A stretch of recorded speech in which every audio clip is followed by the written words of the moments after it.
Assalamu alaikum, Sister Layla Letitia, bringing today's Ramadan Reflection, day number 7. Day number 7. Here we go, guys. Ramadan is in full effect now. Now, for those who do not know me, again, I am Layla Letitia. I am a life coach. I help you shift your mindset, and I also help you manage your mindset towards success. I believe that when we learn together, level up together, and lead together, we can actually live our best lives regardless of our current situation, especially during trials and tribulations, because during trials and tribulations, a lot of us tend to give up, okay? So just wanted to kind of give you a little information again for those who have not watched any of my previous reflections, why I decided to do these videos, to give you my reflection. Again, we are in a different time right now with COVID-19. And because of that, Ramadan 2020 is very, very different for all of us. And we are unable to partake in our community togetherness that we do for the month of Ramadan. And as a single Muslima who does live by herself, and I kind of remember as Ramadan was approaching, having a mindset of loneliness, a mindset of despair. So the reason why I'm sharing these videos is because I'm trying, as a mindset coach, it's very important that I share with you exactly my process and what I do to kind of like manage my mindset so that I am not in despair. Because, we're humans. We're going to have things that bother us. We're going to be sad. But it's very, very important that we do not stay stuck in those situations, right? So I would say this week, a couple days, now I'm feeling a little sad. I was feeling a little sad yesterday, and I had to, tell myself again. And this is a reminder that I tell myself. So when I'm feeling like really, really lonely and feeling really, really sad in Ramadan, especially Ramadan right now, what I will tell myself is this. This is the decree of subhanahu wa ta'ala. This is how it is right now per the leave of Allah. And if this is what it is per Allah's leave, and I have to accept, right? And so in that acceptance, I'm allowing myself to accept and not to be sad. I say, okay, this is Allah's, because if you think about things with Allah being in control and Allah being our God, you really, really cannot dwell on situations that you have no control over, right? So it's better to accept it and say, okay, and I might be sad for a moment, but I always shake myself out of it by allowing myself to understand that this is for the moment. This is the decree of Allah, and I'm going to sit here and accept it because this is where I'm at right now, right? And so for me to sit in sadness for too long is of no benefit for me.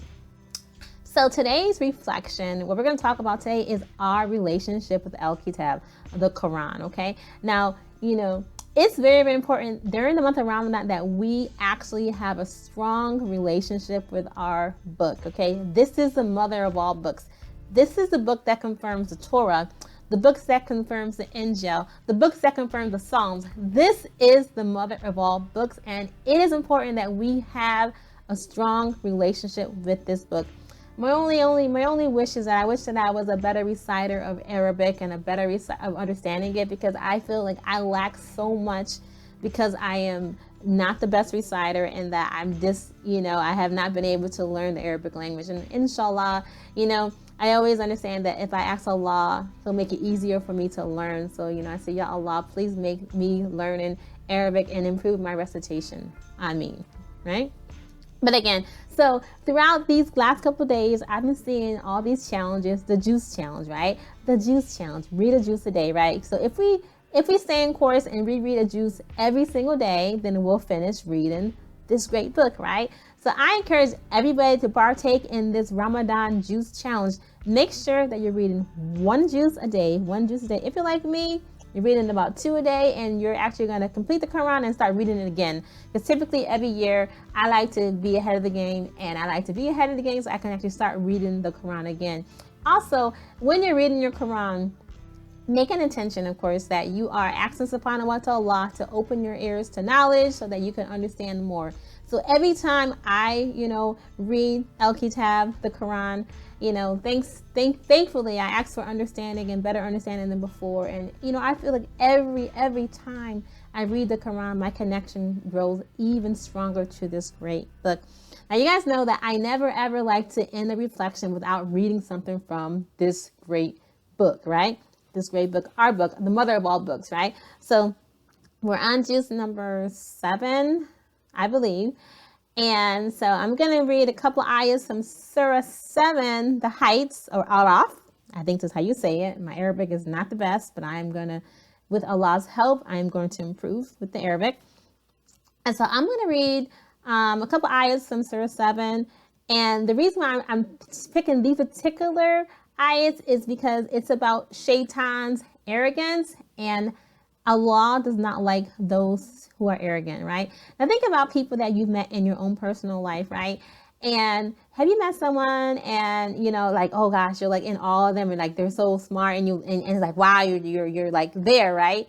And then you start seeing the arrogance pour out of their mouths and their demeanor, their mannerism. You're like, ooh, like, you know, wow, you know. And the problem with arrogance is it is okay to be confident in yourself.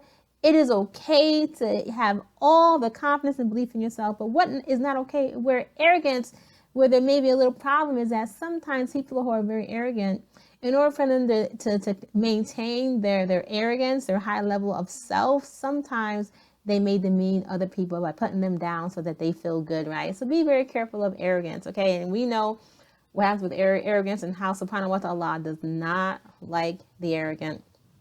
So let me go ahead and start reading these couple ayats from Surah 7. We're going to start with ayat number 10, and we're going to go to about ayat 18. So kind of a lot of reading today, but I really think that these ayats are very important, and they really, really explain arrogance, you know, what arrogance is and why arrogance is pretty dangerous, right? So let me go ahead and get started with these ayats, okay? Okay, it says, we have indeed established you on earth and provided you with the means of livelihood. Yet you seldom give thanks. Surely we created you, then shaped you. Then said to the angels, prostrate before Adam. So they all did, but not Iblis. He refused to prostrate with the others. God asked, what prevented you from prostrating when I commanded you? He said, I am better than he. You created me from fire and him from clay. God said, then get down from paradise. It is not for you to be arrogant here, so get out. He appealed, then delay my end until the day of resurrection. God said, you are delayed until the appointed day. He said, for leaving me astray, I will lie in ambush for them on your straight path. I will approach them from the front, their back, their right, their left, and you will find most of them ungrateful. God said, get out of paradise. You are disgraced and rejected. I will certainly fill up hell with you and your followers altogether. Sadaqallah Azim. So again, we can see exactly what happened when Iblis was very, very arrogant and refused to prostrate. He refused to follow the command of Allah because he felt that he was better because he was made from fire and not from clay. Hope you guys enjoyed today's reflection. See you tomorrow, day number 8. Have a good day, guys.